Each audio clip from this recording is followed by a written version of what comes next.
Loudcest. Easily one of the biggest problems the Loud House fanbase has. For the innocent people that don't know what Loudcest is when people ship Lincoln with any of his sisters.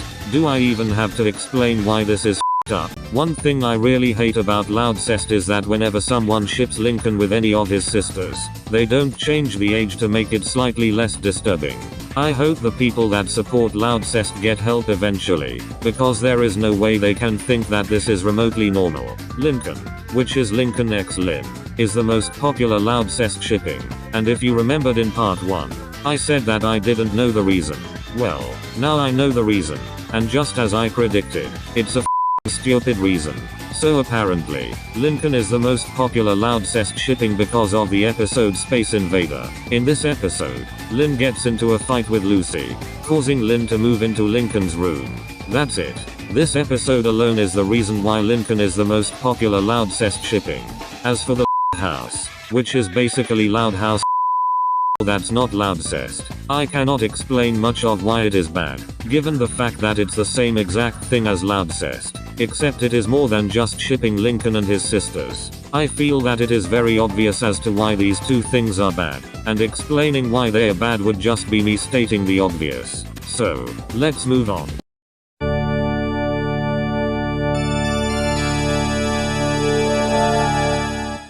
The first thing I want to bring up is that this is the YouTube channel that's responsible for this video.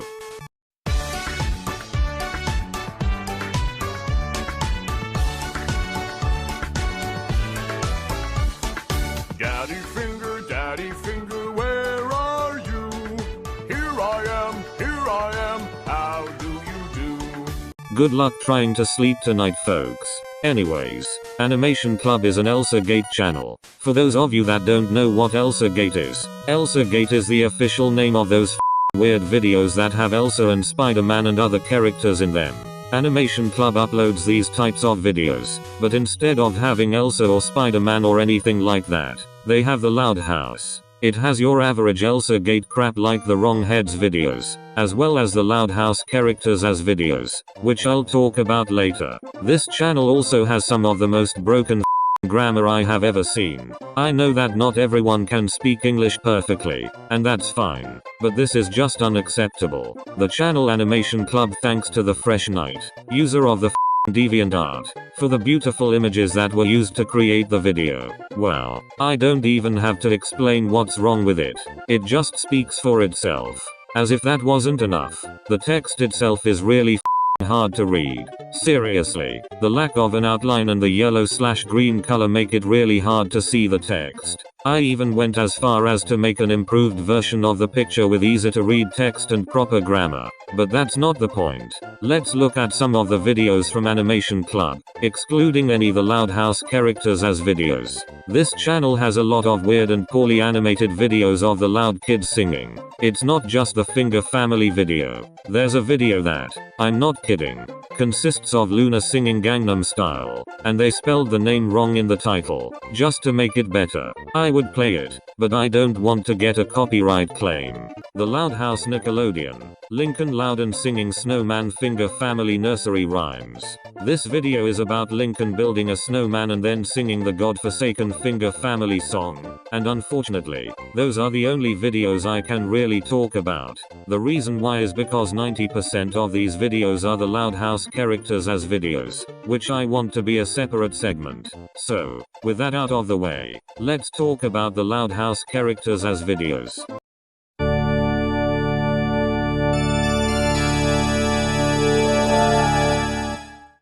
The Loud House characters as videos, or TLHCA, as I'll call them, are much like the sad Loud House videos, lazy as videos that constantly spread all around YouTube like a virus. In a nutshell, these videos showcase what the Loud kids would look like as something else. And again, like the sad Loud House videos, a lot of these videos are always about the Loud House. Granted, it's not 100% Loud House, I've seen these types of videos on other cartoons like SpongeBob SquarePants and Teen Titans Go, but a majority of them are about the Loud House, The Things, Kolobi Productions, and Animation Club all have various TLHCA videos, and we're going to look at a handful of them. A couple common themes these videos have include TLHCA anime, TLHCA different ages, TLHCA alternate genders, TLHC in real life, TLHCA characters from popular video games like Five Nights at Freddy's, Undertale, Bendy and the Ink Machine, Baldi's Basics, Minecraft, Fortnite, and Roblox, among others, TLHCA ponies, etc. These videos have about as much effort as a sad Loud House video. In other words, absolutely no effort is put into making these videos. And I swear, a lot of these videos are just straight up fuel. For example, a lot of these videos showcase what the loud kids would look like if they were fat, and they always include what is very obviously artwork taken from the dark corners of DeviantArt. Another example is the bodybuilder videos. I already brought up the 10 Loud House characters as bodybuilders video from The Things, but that's not the only one. There are a ton of other videos showing what the loud kids would look like as bodybuilders, and they are all equally gross. Given the fact that these videos have mostly the same problems that the sad Loud House videos have, I'm going to move on, as there's no point in repeating what I said in part 3. Next.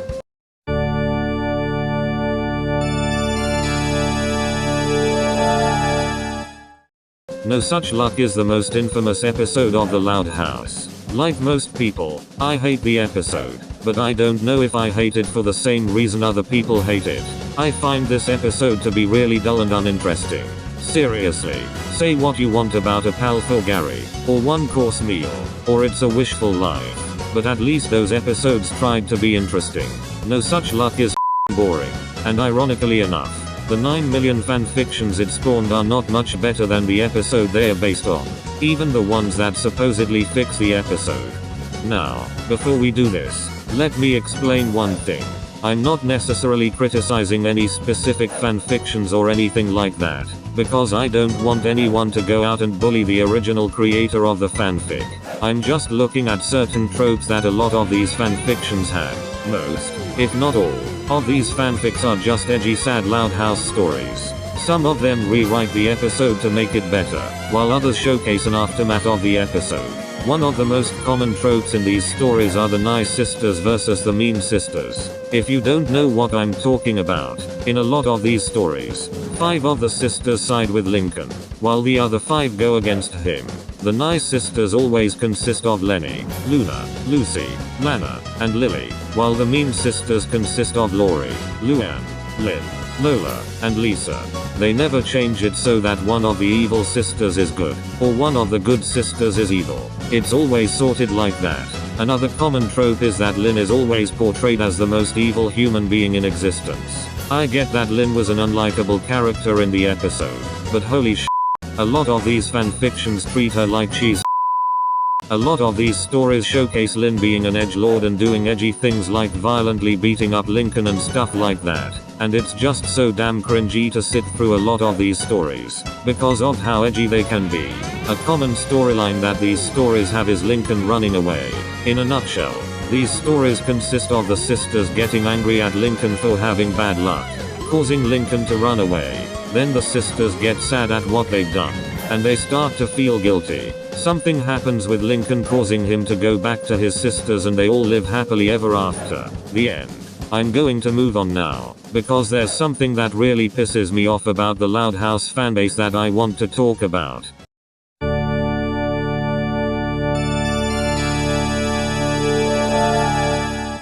Welcome to the Wayne might just be the most unfairly treated cartoon ever made, though the same could be said for any modern Nicktoon that's not the Loud House. But if you ask me, Welcome to the Wayne went through it the hardest. I've already brought this up in part 1, but I cannot stress enough how much of an attention whore the Loud House is. It gets f***ing annoying seeing a cartoon YouTuber have around 1 or 2 videos on Harvey Beats, but over 30 videos on the Loud House. It's not just one channel that's guilty of this. Literally every cartoon YouTuber does this. It doesn't matter which ones you think are good, or which ones you think are bad. Everyone is guilty. I expected this problem to go away ever since I made part 1, but things haven't gotten any better. There are 2 new things to add to this discussion. The first thing is Rise of the TMNT, which didn't air yet at the time the first part was released. And what do you know? It got ignored. And the second thing is Hilda, which I'll talk about in a little bit. I want to specifically talk about Welcome to the Wane, because as I said, I think that's the show that got the most unfair treatment. So in case you're out of the loop, Welcome to the Wane is a Nicktoon that started airing in 2017. When it first came out, a small controversy emerged that the show was ripping off Gravity Falls, just because it was a mystery cartoon. Now, logically, you would assume that the cartoon community would actually watch Welcome to the Wane and see that it's not a Gravity Falls ripoff and make a ton of videos on it just like they do with the Loud House. But no. Instead, they take it as a fact that Welcome to the Wane is a Gravity Falls ripoff and ignore the damn show. Now, this is where Hilda comes in. And I just want to say something important. I don't hate Gravity Falls or Hilda. I haven't watched much of Gravity Falls, only the first 2 episodes. But I've enjoyed what I've seen so far and I can see why people love it. As for Hilda, I haven't watched it yet as I only use Netflix to watch Stranger Things and BoJack Horseman. But I'm sure Hilda is a great cartoon. But that's not the point. When Hilda came out, everyone started praising it as a successor to Gravity Falls, completely ignoring the fact that they previously called Welcome to the Wane a ripoff of the same show. So let me get this straight. Welcome to the Wane, a show that's similar to Gravity Falls, is a ripoff of it, but Hilda, another show that's similar to Gravity Falls, is a successor. What the f? That is just straight up hypocrisy. What does Welcome to the Wane have that makes it a Gravity Falls ripoff that Hilda doesn't have? This whole situation reminds me of when everyone called Johnny Test a ripoff of Dexter's Lab because they both have geniuses in them. Despite the fact that, going by that logic, the adventures of Jimmy Neutron Boy Genius, Phineas and Ferb, and Rick and Morty could all be classified as Dexter's Lab ripoffs due to the fact that they also have geniuses in them. This is exactly like that.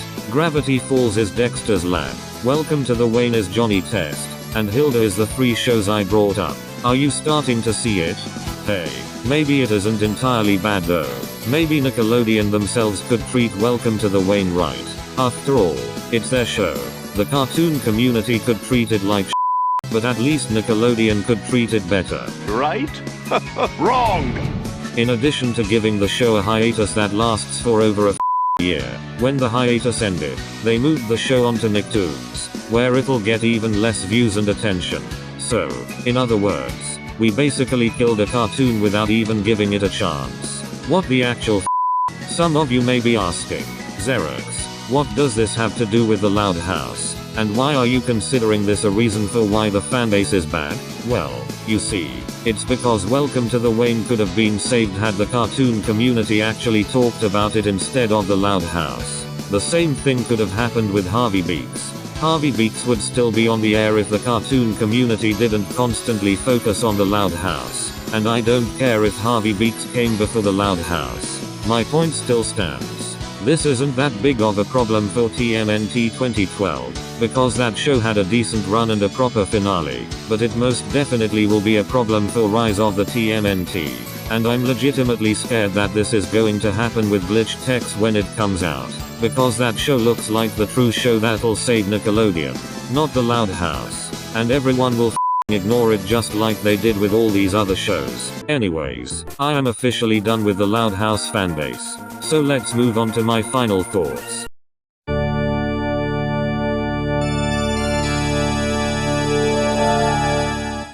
Holy f***.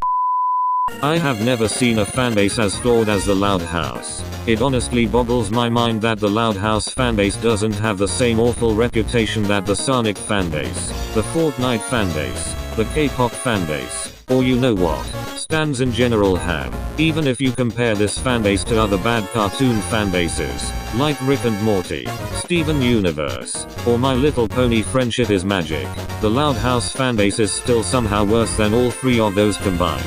To be fair though, of these 3 cartoons, Rick and Morty is the only one I like. as I don't care about Steven Universe or My Little Pony all that much. But if you were to compare the Loud House fanbase to the Rick and Morty fanbase, you will see that the Loud House fanbase is worse. And it makes me wonder why the Rick and Morty fanbase is more infamous, as contrary to popular belief, the Rick and Morty fanbase is only infamous for 3 things: the Zechuan Source freakouts, the Musicals, and the claims that the show is for intellectuals, which, by the way, I'm surprised is such a big circle jerk, as every time I've seen someone claim Rick and Morty is for smart people, it's always ironic. I have yet to find someone on the internet that unironically thinks Rick and Morty is a smart show that only intellectuals can watch. I'd like to see anyone attempt to defend any of the I mentioned regarding the fanbase. Seriously, defend the lazy and low effort sad Loud House videos that are not the least bit sad. Defend the things and their 9 million Loud House videos, including regurgitated video ideas and videos that are borderline fuel. Defend Kalobi Productions and his poorly made Loud House videos, including a top 5 video that doesn't even feature the Loud House in it, despite Lincoln being on the thumbnail. Defend Animation Club and their ElsaGate Loud House videos with some of the most disturbing animation, if you can even call it that, I have ever seen. Defend the bull treatment of Welcome to the Wayne and every other modern Nicktoon that's not the Loud House. And give me a good reason as to why the Loud House deserves all the attention it gets more than Harvey Beaks or Welcome to the Wayne. You'll also get extra credit if you can tell me what Welcome to the Wayne has that makes it a Gravity Falls ripoff that Hilda doesn't have. Do all of that. I f***ing dare you. The Loud House has the worst cartoon fanbase ever, and there's nothing you can do to change my mind and convince me that the Bronies or the Steven Universe fans are worse than the Loud House fanbase. Enough said. Moving on from that, let's focus on something else. And I know what you all want me to talk about. The recent news that the Loud House movie has gotten cancelled. In part 2, I criticized the movie because of the fact that the Loud House has a plot that doesn't work for a movie adaptation. I also said that I wouldn't be surprised if the movie got cancelled because of that. Well, what do you know? It got cancelled. I remember going on Twitter and seeing various cartoon YouTubers being sad that it got cancelled, and all I could think of was how these people thought this would work. It can't. Literally every Nicktoon that has gotten the movie or is getting a movie works better than the Loud House getting a movie. It's not just SpongeBob. Rugrats worked with a movie, because you could have the Rugrats go on various adventures. Rugrats wasn't just a cartoon about boring babies doing nothing. They went on various imaginary adventures in the show, and they managed to make a movie adaptation work. Not just once, but 3 times. Hey Arnold worked as a movie, because you could have Arnold go on various adventures, and it worked for both movies. I haven't watched the Wild Thornberrys movie, because I found the cartoon it's based on to be boring as hell, so we're skipping it, and even though its movie adaptation was abysmal, Avatar: The Last Airbender could work as a movie. I don't know how anyone can think that this could have worked, especially since it was going to be a theatrical movie. Yes, you heard me right. The Loud House movie was going to be theatrical. Friendly reminder that Invader Zim, a Nicktoon that has a ton of potential for a theatrical movie, is only getting a made-for-TV movie, while the Loud House, which wouldn't even work as a direct-to-DVD movie, was going to get a theatrical movie. What the? I heard that there was going to be a movie adaptation of The Fairly Odd Parents, and no, I'm not talking about the crappy live-action movies with I mean an animated movie in the same style as the SpongeBob and Rugrats movies. But it was cancelled. I don't know why it was, but if it were to be made, it would be better than the Loud House movie. In conclusion, the movie deserves to be cancelled, because there's no way it'll work. Besides, even if it wasn't cancelled, it would be rightfully overshadowed by the 3rd SpongeBob movie. Anyways, thank you all for watching this video. In part 6, I will finally talk about the long-awaited personal incident that made me hate the Loud House. Thank you all for watching. Goodbye.